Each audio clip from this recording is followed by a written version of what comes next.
जय श्री राधे कृष्ण। आप सभी का हमारे YouTube चैनल पे बहुत बहुत स्वागत है। आइए सुनते हैं सोमवती अमावस्या की कथा।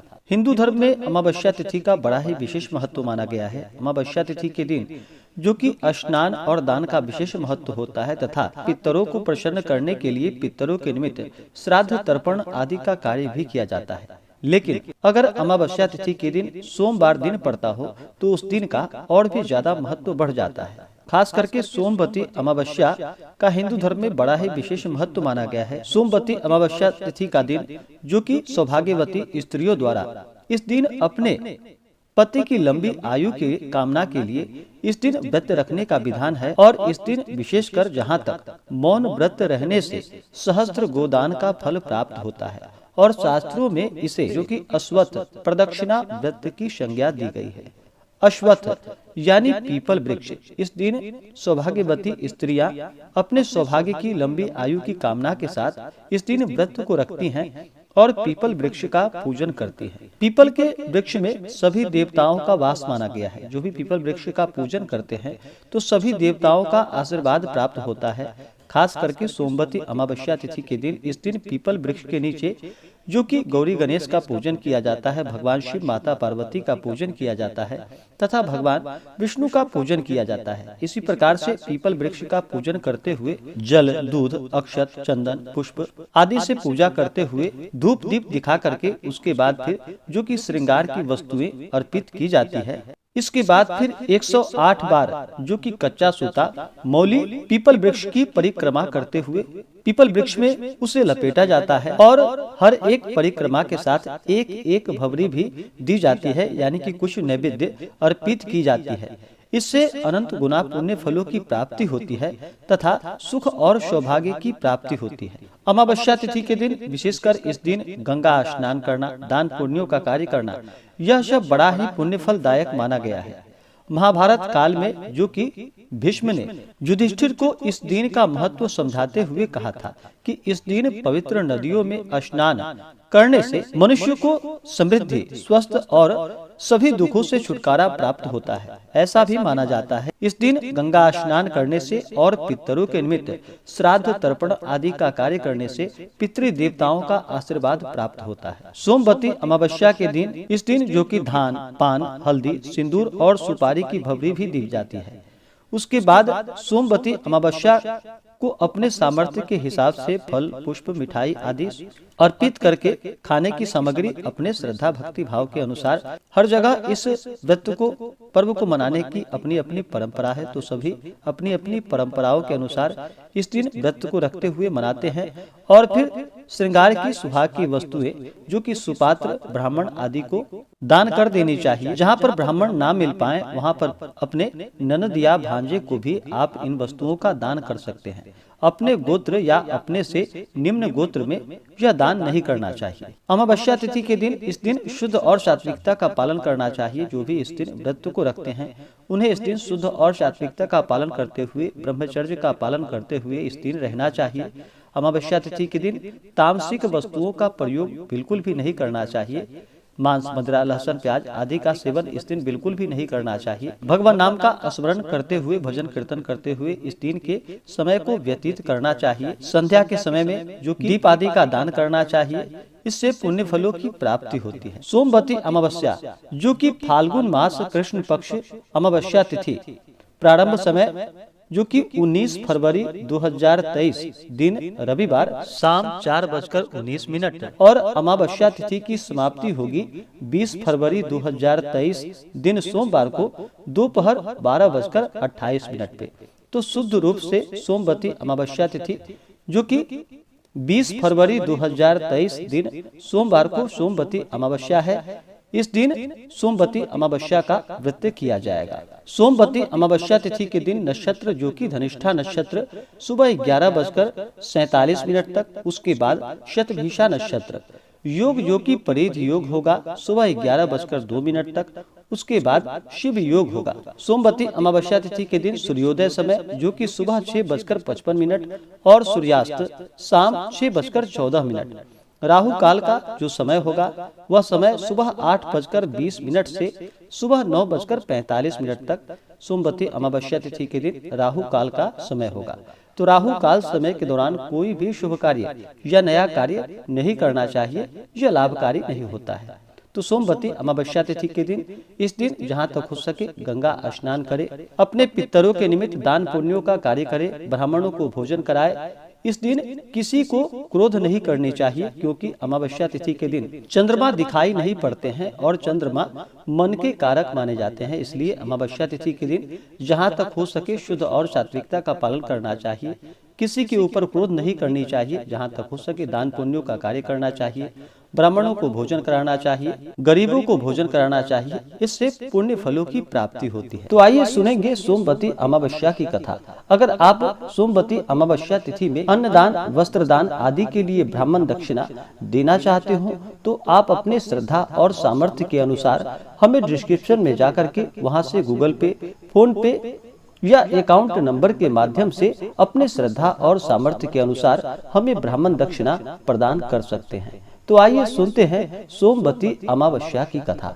तो बोलिए प्रेम से भगवान भोलेनाथ की जय, माता पार्वती की जय। बहुत समय पहले की बात है कि एक साहूकार के 7 बेटे, 7 बेटी और उनकी 7 बहुएं थी। साहूकार के घर रोज एक जोगी आता था, जिसे कि साहूकार की बहू भिक्षा देती थी। उस जोगी को जब साहूकार की बेटी भिक्षा देने आती तो वह उससे भिक्षा नहीं लेता था और कहता था कि तेरे भाग्य में सुहाग की जगह दुहाग लिखा है। लड़की को उस जोगी की यह बात बहुत बुरी लगती और एक दिन वह अपनी माँ से रोते रोते जोगी की बात बताती है। सारी बातें सुनकर माँ कहती है कि कल जब जोगी आएगा तब मैं सुनती हूँ कि वह आखिर क्या कहता है। अगले दिन फिर जोगी आता है तो साहूकार की पत्नी छिप कर बैठ जाती है और लड़की को भिक्षा देने के लिए वहां भेज देती है। जोगी उससे भिक्षा नहीं लेता और फिर वह वही बात को दोहराता है कि तेरे भाग्य में सुहाग के बजाय दुहाग लिखा है। लड़की की माँ बाहर निकल आती है और जोगी को बहुत बुरा भला कहती है। एक तो हम तुझे भिक्षा देते हैं और तुम हमें ऐसी ऐसी बातें कहते हो, गाली देते हो। जोगी कहता है कि मैं गाली नहीं दे रहा हूँ, जो बात सच है वही मैं तुमसे कह रहा हूँ।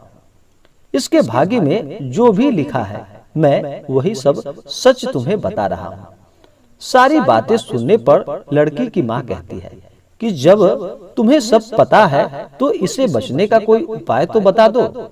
जोगी कहता है कि 7 समंदर पार एक धोबन रहती है, जिसका कि नाम सोना धोबन है। वह सोमवती अमावस्या का व्रत करती है। अगर वह आकर इसे फल दे दे तब ही इसका दुहाग टल सकता है, अन्यथा विवाह के समय सर्प काटने से इसके पति की मृत्यु हो सकती है। सारी बातें सुनकर माँ रोने लगती और सोना धोबिन की तलाश में निकल पड़ी। चलते चलते रास्ते में तेज धूप पड़ रही थी, जिससे बचने के लिए वह एक पीपल के वृक्ष के नीचे बैठ गई। उसी वृक्ष पर एक गरुड़ के बच्चे अपने घोंसले में था। एक वहां पे सर्प आया और गरुड़ के बच्चों को खाने के लिए लपका, लेकिन साहूकारनी ने उस सर्प को मारकर बच्चों की रक्षा की। कुछ देर बाद गरुड़नी वहां पे आई और सब जगह खून देखकर साहूकारनी को चोंच मारने लगी। साहूकारनी बोली कि एक तो मैंने तेरे बच्चों की सर्प से रक्षा की और तुम मुझे ही मारने का प्रयास कर रही हो।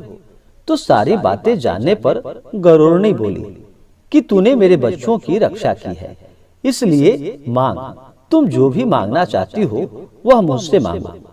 तो साहूकारनी गरुड़नी से कहती है कि मुझे 7 समंदर पार सोना धोबिन के यहाँ छोड़ दो, और गरुड़नी ने उसकी बातों को सुनकर वैसा ही किया। साहूकारनी वहां पहुंच तो गई, लेकिन सोचने लगी कि इसे कैसे मनाओ।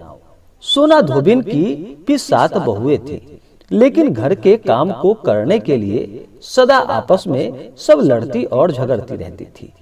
रात को जब सब सो जाते तो साहूकारनी आती और चुपके से घर का सारा काम उजाला होने से पहले ही करके चली जाती थी।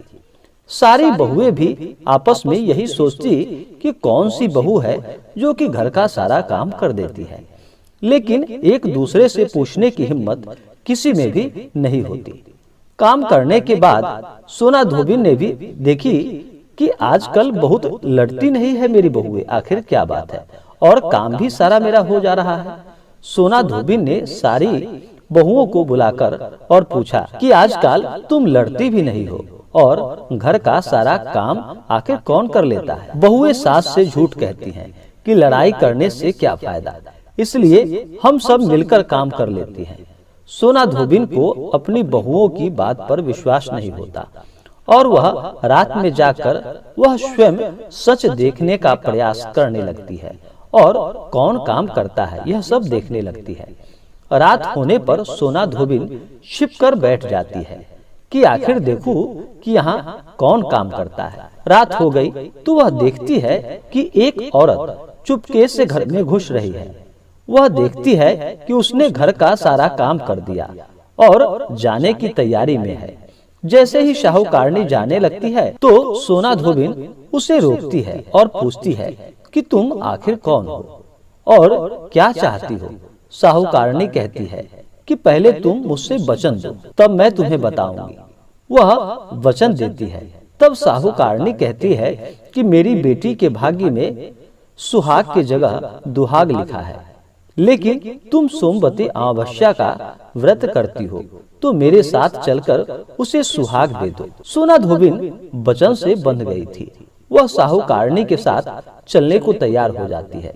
जाते हुए सोना धोबिन अपने बेटों व बहुओं से कहती है कि मैं इस औरत के साथ इसकी बेटी को सुहाग देने जा रही हूँ, लेकिन अगर मेरे पीछे से तुम्हारे पिताजी मर जाएं तो उन्हें तेल के कुएं में डालकर रख देना। धोबिन साहूकारनी के घर पहुंच जाती है।